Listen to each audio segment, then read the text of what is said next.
me either via email. On that little volunteer connection card on the back of it is my email address. You can reach out to me via email or after the meeting, and we'll definitely get the ball rolling on a discussion and how we can move that forward. So we are excited to have our mini grant recipients. I know there's a couple of folks that weren't able to attend due to other conflicts in terms of their schedule. So what we're going to do, if it's all right, unless there's any objections, I'll give each grant recipient 3 minutes to provide an overview of their project and its potential impact in the community. And I'll call your organization and your name. You can just stand up at your seat and address the group, if that's okay with everyone. That'll just save us from having to come up front. So first we have Array of Hope. We have Dr. Ramos. She's going to tell us about her project. They have no insurance. We have medical items. We have food. We have clothing. We have blankets. We have whatever they need, walkers. And they just come in and it's absolutely free. All they do is name, address, and the A signs for them.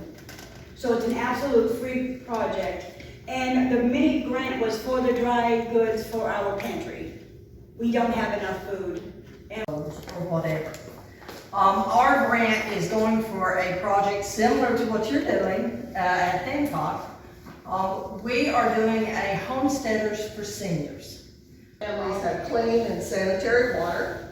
Our collaborating partners include churches from Chattanooga and Kingsport, Tennessee, Muskogee, Oklahoma, and Indianapolis, Indiana.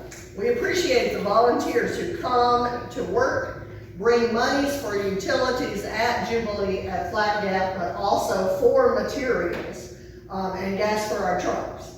They also bring the love of Jesus Christ, and I'm glad to share that with our staff and families and individuals. So this grant will enable Jubilee and volunteers to complete the work that may not be completed due to lack of funds. As the first year, every year we keep having it flooded, and we've been considering where we have to buy boats and scuba equipment, but you know what? We decided to buy a building, and you pay for it. So that was our thought. So that's what we've done. But now, guess what? We have to move all that stuff. We have to renovate the new facility, which, by the way, for those of you who know the old country corner in Rogersville, that's where we're moving to. But there's a lot of work involved in that. So we were really blessed. We got together with Spruce Pine Church, and they have a youth group, which honestly, until we did this, I didn't know they had such a large youth group. They have 60 kids. Wow. 60 kids can carry a lot of stuff. You know what? We have a lot of stuff to carry, don't we, Mommy? That's pretty bad. And Hawkins Hancock, Claiborne, and the outskirts of Hamlin County. So during COVID, we were unable to go into any facilities, and we received an increase of applications for classes and eye exams. So our grant is going to be used for eye exams and classes. We need to play catch up. We are behind in meeting the needs of the underinsured and the for dentistry, anything that they need, we try to help them with or direct them in a direction. Okay, we meet twice a month. We feed about 20 families on the average. Now there could be an adult in one, and there could be 6 kids in one. So on an average. And we give out food certificates. We decided to do that as the team. Ended it a bit there within our church, but it wasn't long until other churches heard about it and wanted to come on board, and we welcomed them. So for a while there were a couple of churches, then it grew to 3 churches, and lo and behold, about 8-9 years ago, 5 churches. And that was great, because now no longer did 6 or 8 older citizens in Rogersville benefit, but 100 meals were being provided. Well, that food had to come from somewhere, that preparation had to come from somewhere. So we got together representatives from those 5. 2 of our churches, the Baptist and the Methodist, have kitchens. So it's Work to find out what it takes, like the insurance, what does it take to provide safe childcare for the summer? Maybe you can't commit to doing it year round, but maybe churches or different organizations could commit to 8 weeks of the summer. Maybe even bill it as camp. I mean, I don't know. We all that we would need to inform the community of the need. So there's number 2. Thanks for doing that. And then the last thing, I was just touched by the Heart for Seniors that I've heard today. And I don't know, could that somehow be a pair up? I don't know. Intergenerational, yes, like there's a lot of funding out there for those types of projects too. But one thing that we kind of come across, and it's something that we face in Hancock County, and I see that we also face it as a collective, is shared information. You're working with the elderly, they work with the elderly. We primarily work with children. We do a Christmas program, and almost every project here does a Christmas program.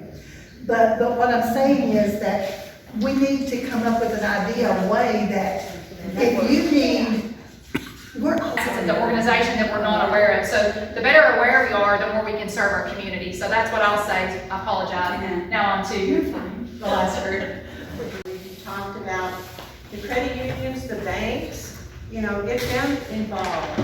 But the classes have to be very simple and include senior citizens too, who many of them they don't have any family here.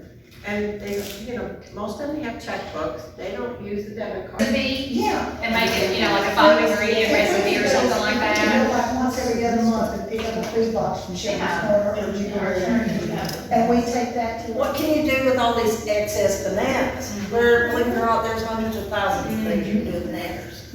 And so, we put those on there, and I was really surprised at how much people appreciated it. I got a lot of feedback, especially from our clients. They would come Went on cornbread this month, we didn't have a place to upload those videos, and so if you guys wanted to do more on soup beans, or vegetable soup, or beef stew, or chili, we could go in and pick a new video. Have a YouTube channel or something.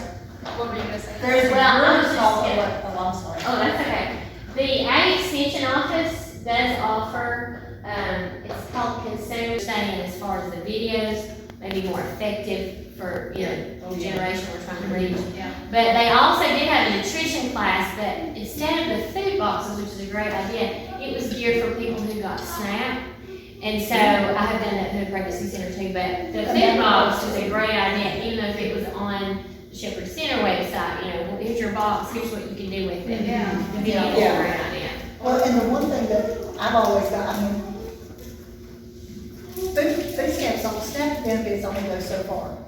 Yeah, and it was kind of how you stretch that. And so, coupon shopping or how to stretch, a lot of our families, they don't cook because they don't have these recipes, they don't cook, so they end up going and they get these pre-made pastas, they get a lasagna that's $15 where you can make spaghetti. It's a good meeting. I do want to apologize to Chris. I do this like when I used to be like a full-time faculty member at ETSU, I would have a student in class and I would reverse the name and do it the entire semester, so I apologize for that. I just own it, it just is a part of my makeup, I guess. But anyway, lots of, I think, opportunities for us to work together. So save the date for our next meeting, which will be July 22nd. Will be virtual. So what we'll do during that meeting is circle back to this, because we've identified issues, but now how we move the work forward. So we want to try to move the work forward. So thank you all for attending, and have a safe and